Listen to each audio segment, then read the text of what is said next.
Nancy Marcoux, coach en management international. Aujourd'hui, nous allons encore parler des relations toxiques. La quatrième clé, accepter et écouter vos émotions. Et non pas vous laisser ensevelir par vos émotions. Non, non, non. C'est d'apprendre à les écouter, d'être présent. En fait, je donne un exemple. Si vous êtes dans un avion et que l'alarme se déclenche, que le masque d'urgence se déploie, allez-vous dire « Non, non, j'écoute pas l'alarme, je prends pas le masque ». Bien sûr que non, bien sûr que non. Vous allez prendre le masque. Pourtant, avec les émotions, souvent, on a appris à les étouffer par peur ou par vraiment d'autres raisons, quelles que ce soit. Et souvent, ces émotions vont nous agacer. Souvent, les émotions vont arriver à un moment inopportun. Et là, on va essayer de les camoufler. Et je vous dis, vous allez être Ginette l'endurante et faire Yvon qui pète la coche à ce moment-là. Écoutez ce qui est là à l'intérieur de vous. Et l'écouter ne veut pas dire se laisser ensevelir et être en réactivité. Non, ça veut dire je fais ce choix conscient de l'observer et d'agir autrement.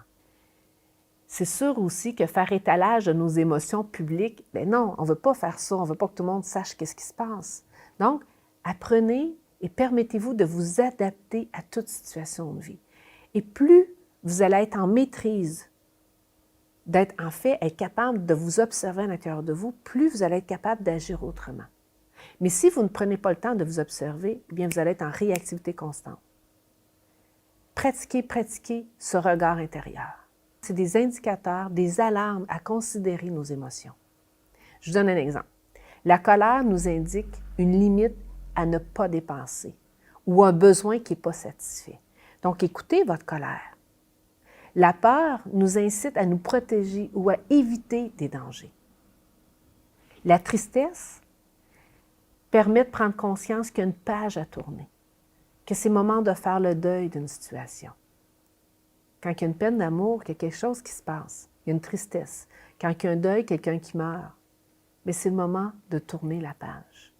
Écoutez votre tristesse, écoutez ce qui se passe à l'intérieur de vous, votre colère, votre peur. La joie nous pousse à créer des liens avec d'autres pour écrire une nouvelle page. Elle stoppe aussi la libération de l'hormone du stress, le cortisol, et libère l'hormone du bonheur, la dopamine. Et oui, donc la joie, elle est là, elle est présente. Peut-être même que votre joie, vous la stoppez pour faire place peut-être à votre victime dans le triangle de Karman. Et c'est pour ça que c'est important d'être à l'écoute. J'en connais des gens qui, tout d'un coup, on voit le sourire arriver, on est en relation, on est en intervention, même dans un groupe, et tout d'un coup, tu vois qu'ils sont comme, et tu vois le sourire, ils font stop, parce qu'ils doivent rester victimes, surtout pas écouter la joie. Donc, c'est pour ça que c'est important d'être à l'écoute de ce qui se passe à l'intérieur de vous. D'utiliser tout cela, non pas pour les supprimer. Non, moi, je ne supprime rien. J'utilise tout ce qui est à l'intérieur de nous pour le transformer et libérer ma véritable nature. Apprenez à discerner vos déclencheurs d'émotions. Ce n'est pas l'émotion qui est dévastateur, c'est le déclencheur et comment vous utilisez ces émotions-là dans votre vie. Ce qui me fait maintenant emmener à la cinquième clé. Refusez le jeu de la culpabilisation. Et oui, refusez cela. Dans une relation toxique, et notamment avec les pervers, surtout, n'entrez pas dans la culpabilisation.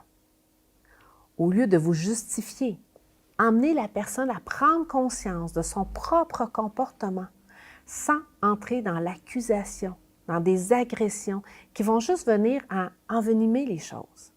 Et oui, justification, argumentation. Ce n'est pas une relation où on danse. Non, c'est que vous essayez de prendre le pas, la direction de la danse. Ce n'est pas fluide. Observez-vous lorsque vous êtes en relation avec une personne ou l'autre. Est-ce que automatiquement, au lieu d'être à l'écoute, d'être dans un échange, vous vous mettez à vous culpabiliser? Peut-être que vous ne la ressentez pas, cette émotion à l'intérieur de vous. Mais allez voir, parce qu'automatiquement que vous argumentez, justifiez, il y a quelque chose qui se passe. C'est vrai, vous allez vous dire, c'est vrai, je ne suis pas parfaite. Je ne peux pas arriver à ça. Mais ce n'est pas là la question. Ce n'est pas d'être parfait, c'est simplement d'observer ce qui se passe en nous, prendre conscience. L'être parfait, il a été crucifié. Donc, si vous ne voulez pas être crucifié, soyez juste un humain.